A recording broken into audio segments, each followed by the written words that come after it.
Mas o texto nosso, hoje, diz respeito ao livro de Gênesis, dando uma continuação ao que tem sido estudado ao longo deste ano.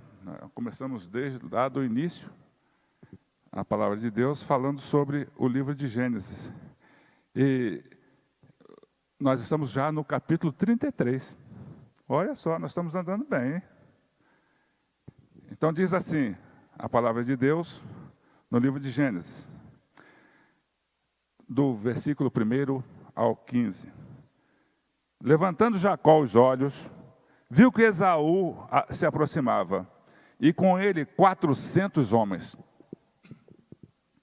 Então passou os filhos a Lia, a Raquel e as 2 servas, pôs as servas e seus filhos à frente, Lia e seus filhos atrás deles, Raquel e José por último.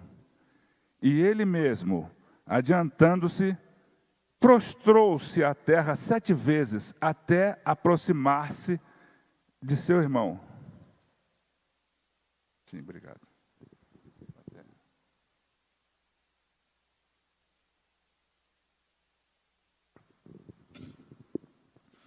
Então Esaú correu-lhe ao encontro e o abraçou, arrojou-se-lhe ao pescoço e o beijou, e choraram.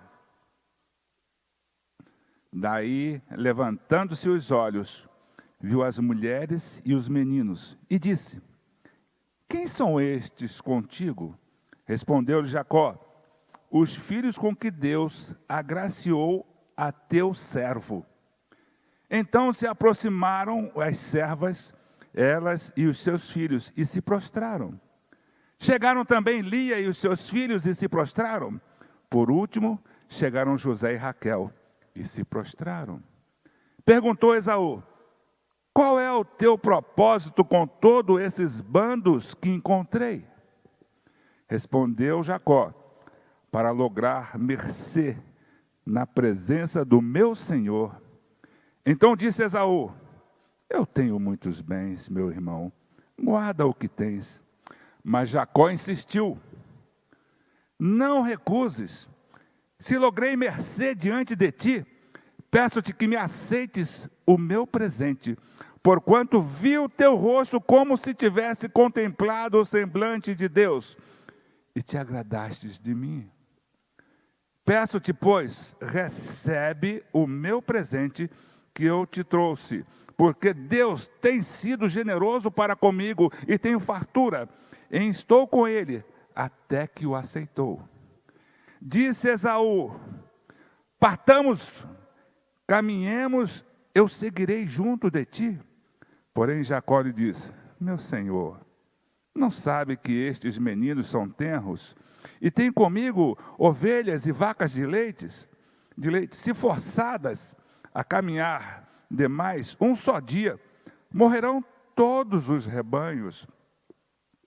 Passe, meu senhor, adiante de meu servo, de seu servo, eu seguirei guiando-as, pouco a pouco, no passo do gado que me vai à frente, e no passo dos meninos, até chegar a meu senhor em Seir. Respondeu Esaú: então permite que eu deixe contigo da gente que está comigo. Disse Jacó: para quê? Basta que eu alcance mercê aos olhos do meu senhor. Até aqui. Dá vontade de ler o restante. Essa palavra de Deus é maravilhosa. Mais uma vez, vamos... Deus, pela tua misericórdia, tenha misericórdia do teu servo. Fale conosco neste momento, Senhor, porque o teu Espírito está acima de todas as coisas. Ele nos conduz naquilo que devemos falar e fazer.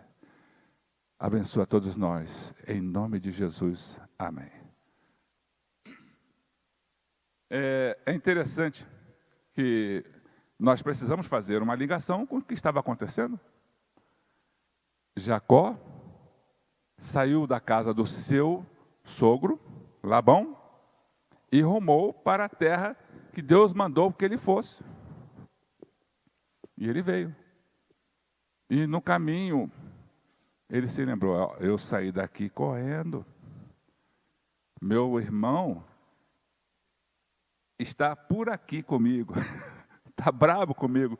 Eu tenho que conversar com ele. Jacó, homem experiente de sofrimento, porque ele sofreu, ele foi moído na mão do sogro. O sogro pegou ele de jeito ali. Vó, você tem isso, daqui a pouco, não tem, agora é tudo meu. Não é. E ele aprendeu a lidar com situações extremas. Aliás, os filhos de Isaac, desde do Ismael, aprendeu a lidar com situações extremas. Eles ocuparam a parte de baixo parte sul, abaixo de Hebron, de Judá, que é uma terra deserta. E eles sobreviveram ali, aprenderam a viver no deserto. E da mesma forma aconteceu com Esaú. Esaú foi para ali, a área de Monte Seir, Edom, abaixo da terra prometida, mas na vizinhança. E dessa forma, o que aconteceu? Ele veio descendo lá de cima, foi em Arã, Padã Arã, aquela parte abaixo, e ele dali, ele rumou com tudo o que tinha da casa do seu sogro, indo em direção à terra prometida, porque era ali que era o local deles, era a terra prometida. Ele não podia... Deixa eu... Tá. Deixa esse slide mesmo aqui. Olha só, esse...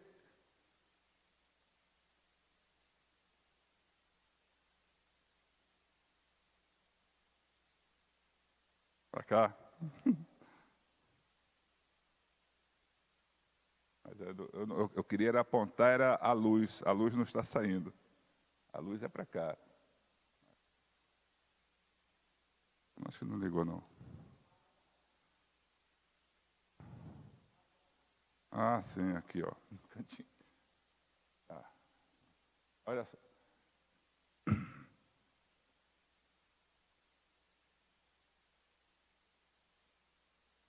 Essa parte aqui. O mapa não ficou bem nítido, mas bem aqui acima é o que eu falei, Arã, Padã Arã, Esaú, ou Jacó, atravessa o rio Eufrates, na parte que dá passagem, e ele vem descendo. Aqui é a área de Gileade, e quando ele chega mais ou menos por aqui, ele se lembra, Esaú está te esperando, você vai voltar. Como o pessoal costuma dizer, você não é andorinha, né? Uma hora você vai descer aqui, vai pousar num galho, e você vai se ver comigo. E ele se lembrou, olha, meu irmão está me esperando, ele tem um problema comigo. E ele colocou uma embaixada, uma escolta de paz. Vai lá no meu irmão, diz que eu estou voltando, e vamos ver aí se ele está bem comigo. A escolta saiu na frente, né, porque ele estava andando com rebanhos, crianças. E chegou lá no Esaú, ele está voltando? Tá, pode dizer para ele que eu vou até ele com 400 homens. Tá bom? Aí a escolta voltou, e Esaú, olha, o que ele falou, meu irmão, meu querido irmão? Ele está vindo contra você com 400 homens. Começou o treme-treme do Jacó. Mais interessante, que Jacó, quando se sentiu pressionado, ele começou a se lembrar de uma coisa. Olha, quem me mandou vir para cá foi Deus. Então vamos falar com Deus. Jacó começou a orar, falar com Deus. Eu recebi a ordem do Senhor para voltar. Mas agora, meu irmão vem com uma tropa imensa para me destruir.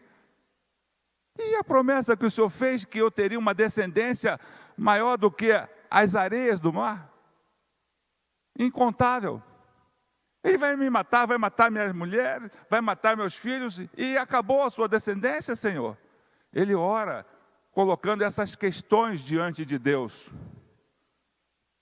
Ele, apesar do medo, e ele falou: eu tenho medo do meu irmão Esaú, porque ele sempre foi um guerreiro, Esaú. Tanto é que ele venceu num local inóspito, num deserto.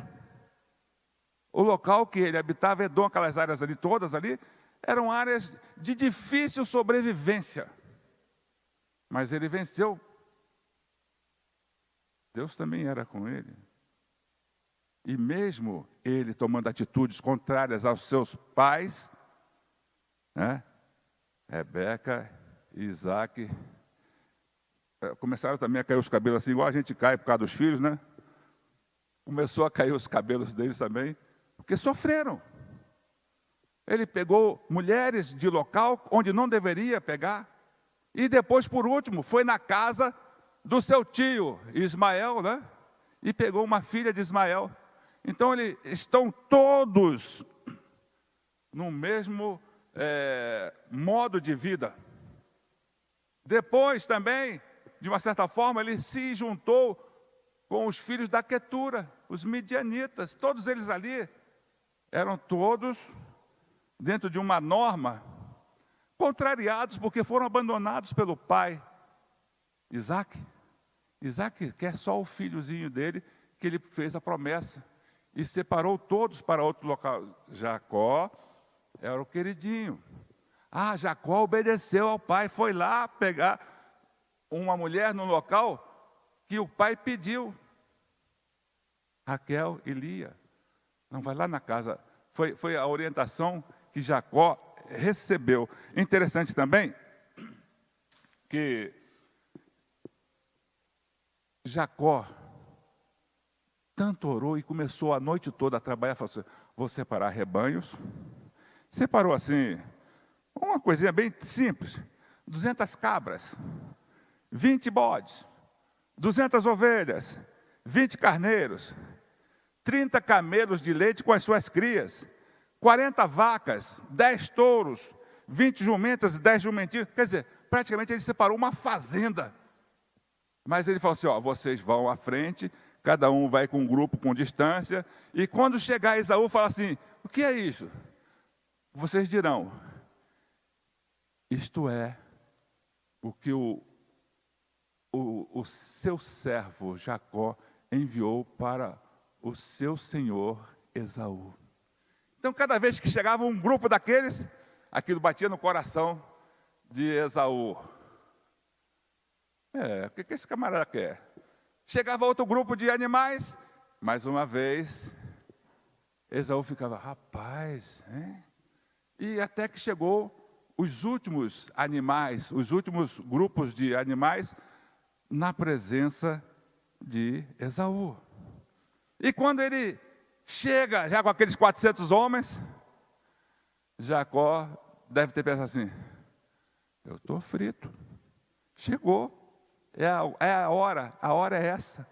E, em dado momento, o próprio Esaú vem e o abraça.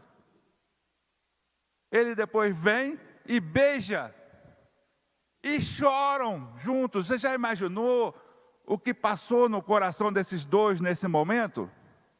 Mas antes um pouco, nós, na recapitulação, na noite anterior, Jacó atravessa esse riozinho aqui, o rio Jaboque. Ele tem um local chamado Val de Jaboque. O que é Val de Jaboque? O val é o local do rio onde a travessia dá para ser a pé, no máximo até o pescoço. O cara vai andando dentro d'água, até o pescoço aqui ele consegue passar. Ou então a água está mais baixa um pouquinho, dependendo do tempo, da época. E ele atravessa esse Val de Jaboque. Atravessa os seus animais, atravessa a sua família e volta. E lá ele tem um grande conflito com o Senhor, o anjo. E naquela luta, ele fala: não te deixarei se não me abençoares. E aí, depois de lutar a noite toda, já pela manhã, o anjo fala: então tá, qual é o seu nome? Jacó. Jacó é o quê? É chamado, ele é trapaceiro, ele é enganador. Você hoje será chamado de Israel. Deus luta, significa Deus luta, ou lutou com Deus, Israel. E a partir dali, Jacó realmente completa a sua mudança. Mas aí chega esse texto que nós lemos. E Jacó, um novo homem, não era mais trapaceiro? O que acontece nesse texto? Jacó, ele estava realmente mudado no seu coração? Ele estava trabalhando para fazer realmente algo de novo na sua vida? O Jacó também significa agarrar pelo calcanhar. Então, ele realmente mudou. Quem falou com Esaú nesse texto que nós lemos? Foi o Jacó ou foi o Israel? Foi aquele que era trapaceiro ou aquele que foi mudado por Deus? Eu fiquei assim, algum tempo, meio pensativo, né? Porque você vê o seguinte: Jacó, a partir dali, ele tinha que dar um novo testemunho, porque Deus mudou a sua vida. E a gente vê, pelo texto, né? Jacó tratando o irmão com bondade, aplacando o seu coração cheio de ódio, porque quem tem Deus, ele não se torna uma pessoa belicosa, de confrontos e conflitos. Ele procura a paz, porque só pode ter paz quem tem paz. A paz vem do Senhor, não é? E Esaú, cheio de rancor, cheio de sentimento de vingança, ele é quebrado por todas essas coisas que acontecem nesse encontro. A palavra de Deus nos ensina, a resposta, né, dura suscita ira, mas a palavra branda alivia o furor, Provérbio 15:1. Nós precisamos trabalhar isso em nossas vidas. Muitas vezes, e eu aprendi muito disso aqui com meu pai. Mas, aliás, eu aprendi muito, mas não aprendi tudo. Às vezes a gente explode. Mas o meu pai falava assim, chegava no local, quando alguém falava alguma coisa que ele não gostava, eu não concordo com isso. Mas ele fala assim: não, mas pensa bem, realmente... há uma possibilidade disso ser desse jeito e tal. Aí ele vai com um jeitinho e fala a opinião dele sem ferir o outro. Eu achava aquilo maravilhoso. E meu pai nunca sentou num banco de colégio, mas sempre esteve na igreja. Só uma época da vida dele, que o meu avô se afastou por uma briga da igreja, e os filhos, que eram 8, 2 não retornaram para a igreja. Mas essa é uma sequência. O modo da gente falar pode suscitar ira.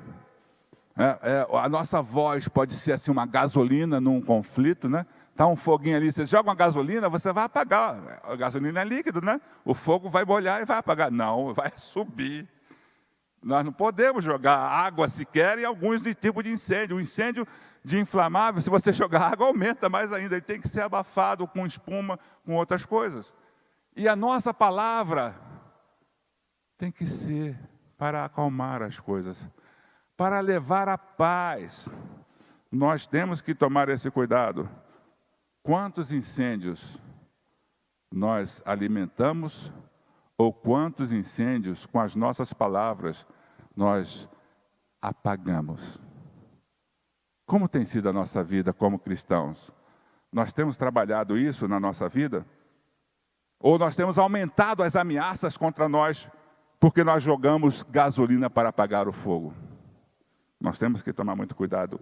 Temos que buscar a sabedoria para falarmos com sabedoria. Mas outro fato que trabalhou a vida de Jacó naquele momento foi que ele lembrou das promessas de Deus para ele. E nós temos promessas. Nós temos promessas de vida eterna. Por elas nós devemos trabalhar nosso procedimento. Por elas nós devemos mudar as nossas atitudes em todos os dias.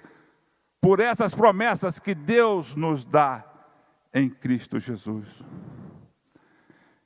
Então, nós precisamos ter a tranquilidade para nos livrarmos das situações de conflitos e encaminharmos para a direção que Deus quer. Aí vem a pergunta: Jacó enganou Esaú? Não quis ir com ele? Por quê? Vocês vejam que nesse texto Jacó fala: eu vou para Seir. Mas não foi. Mentiu? Enganou? Eu fiquei assim, bem, quase que em aparente conflito com essa situação de Jacó ter tomado essa atitude de falar uma coisa e fazer outra. Não, meu Senhor, eu estou com essas crianças, andam devagarinho. Os animais estão também em situação de cria, de abastecer seus filhotes. Se eles forem forçados a andar contigo, eles vão morrer em um dia. Ele falou mentira? Não falou. Os animais não podem ser forçados numa jornada. Imagina que ele estava vendo lá de cima, um local distante, Padã Arã, descendo toda essa terra. Imagine os perigos que eles passaram nessa caminhada. Lobos, animais selvagens, tentando pegar um gadozinho, os seus pastores sempre de olho, né? É outra coisa também importante. São pastores. Pastor sabe cuidar, sabe conduzir o seu rebanho, sabe proteger o seu rebanho. E ele, com todo esse cuidado, falou isso para o irmão. O irmão foi, mas não, eu vou, mas vou deixar aqui a minha segurança. Esse grupo aqui é um grupo de homens valentes, vai ficar aqui com você, vai seguir com você até lá, até chegar a Seir. Meu Senhor, fique tranquilo, eu vou devagarinho, no meu passo, está tudo tranquilo. E depois que ele atravessa o Jaboque, se ele seguir, olha, Amon, Moabe, logo aqui embaixo é Seir e Edom, nesse lado aqui. É interessante que todos os caminhos que iam para Nínive, quando era a Síria, eles iam pelo litoral. Aqui que era, saía aqui do Egito, aqui embaixo, e seguiam em direção a Nínive. Jacó daqui voltou por esse lado aqui, ó. Aqui Gileade, né? Aqui ele atravessa o rio Jaboque, que hoje é na Jordânia, área do território jordaniano, mas daqui ele, em vez de descer, ele inflete para Sucote e depois chega até Siquém, onde permanece ali. Mas eu fiquei assim pensando, o que Jacó fez? Vocês imaginem se ele fosse para Seir. Quem era o comandante supremo em Seir? Esaú. Edom, Seir, todo o domínio de Esaú. O que a Bíblia falou? O mais velho vai servir ao mais novo. Não foi essa a promessa? Quem falou isso? Saiu da cabeça de Jacó, da cabeça de Rebeca, ou da cabeça de Isaac? Não, foi o próprio Deus que falou para eles. E Jacó, quando ele permanece na área de Canaã, na realidade, ele está cumprindo a vontade de Deus. Porque se ele fosse para Seir, ele seria escravo lá, seria o servo daquele que não era o herdeiro da promessa. Agora, imagine a quantidade de conflitos que hoje nós vemos no mundo por causa dessa situação. O jeitinho que o homem dá traz consequências e atrasa no tempo, no Cronos. No Cronos é o nosso tempo. Os projetos de Deus para as nossas vidas.